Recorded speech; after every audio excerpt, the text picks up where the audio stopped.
ওসমান হাদি মারা যেতে পারে, দ্যাটস এ গ্রাউন্ড সিচুয়েশন।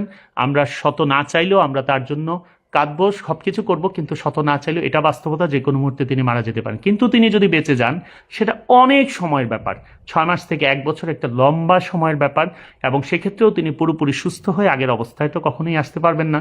তো কাজে আপনারা খুব শুধু দোয়া করতে থাকেন যে আল্লাহ যেন তাকে একটা মোটামুটি একটা অবস্থায় যেন আমাদের মাঝে রেখে যান, যাতে তার দিকে তাকিয়ে হলেও আমরা তার যে আদর্শ সে দিয়ে গেছে এদেশের মানুষদের জন্য, ওই যে বললাম 1 হাদির জায়গায় অসংখ্য হাদি তৈরি হবে, সেটা যেন হওয়ার চেষ্টা করে। যদিও মেধার দিক থেকে that is very much questionable. এই ছেলেটা মানে is a high intellectual capability দিয়ে আল্লাহ তাকে পাঠিয়েছে, এবং that is the very reason শত্রুরা তাকে টার্গেট করেছে। এইটা হচ্ছে সবচেয়ে দুর্ভাগ্যের ব্যাপার। আর ওসমান হাদি কিন্তু বলে গেছে যে আমি যদি মারা যাই, আমার যাদের কারণে আমার মৃত্যু হলো তাদের শাস্তির ব্যবস্থাটা করতে পারে। সরকারকে আমি বলছি যে টেক প্রপার মেজার্স, এবং very unfortunately and horribly you are failing, you are failing, you are failing. আপনারা চেষ্টা করেন এদেরকে ধরার জন্য, এবং দৃষ্টান্তমূলক শাস্তির ব্যবস্থা করতে হবে অ্যাজ আর্লি অ্যাজ পসিবল, খুব দ্রুততম সময়ের মধ্যেই। আমি ডাক্তারদের বলবো যে be very specific with whatever else you just want to say. There is always miracle, but that's the percentage is very low. A rarity is a rarity. Rare সিচুয়েশনে কেউ যদি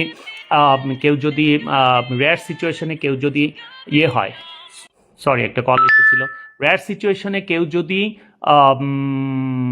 কি বলছিলাম, রেয়ার সিচুয়েশনে কেউ যদি বেঁচে যায়, সেটা একটা রেয়ারিটি, সেটা বলতে হবে। বলে না যে exceptions or exceptions can never be example.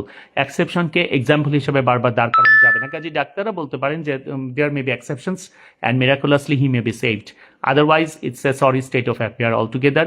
আমরা শুধু তার জন্য দোয়া করব, মহান আল্লাহ সব কিছু সহজ করে দেয়। আমি তো সবসময় পার্সোনালি মনে করি খুব সাহসী ডিসিশনও নেওয়া যেতে পারে, কারণ প্রতি মুহূর্তে তো সে কষ্ট পাচ্ছে, অনেক কষ্ট পাচ্ছে।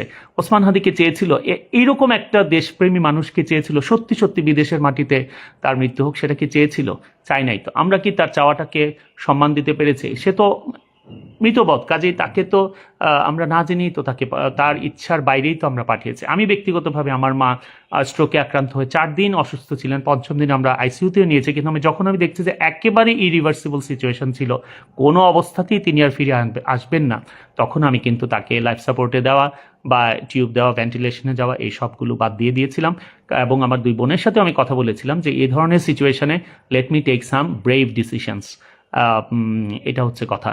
তো যাই হোক, মহান আল্লাহর কাছে আমাদের চাওয়া তিনি যেন তাকে মুক্তি। সবাইকে বলি যে দয়া করে গুজব সৃষ্টি করবেন না, গুজবে কান দিবেন না, শুধু দোয়া করতে থাকেন, শুধু দোয়া করতে থাকেন। আল্লাহ চাইলে অনেক কিছু সম্ভব।